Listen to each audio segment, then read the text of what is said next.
Padayong mainiton og alimuot ang panahon karon ug may dalang patak-patak nga pag-ulan ug panugdog labi na sa hapon ug kagabion.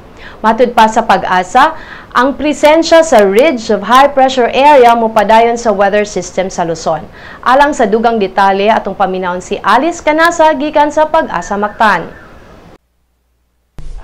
Anitong bana-bana sa lakat sa itong panahon karong adlaw, ridge of high pressure area nakaapekto sa Luzon. Ato ang forecast,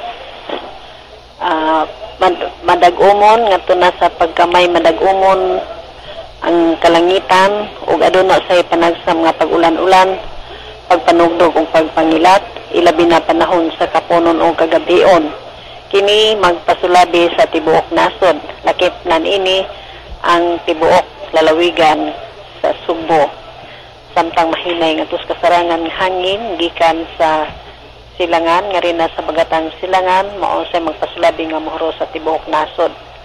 Ang kintang sa atong kadagatan sa tibuok nasod maapsay nga tunas pagkakasarangan ang pagbalod sa kadagatan.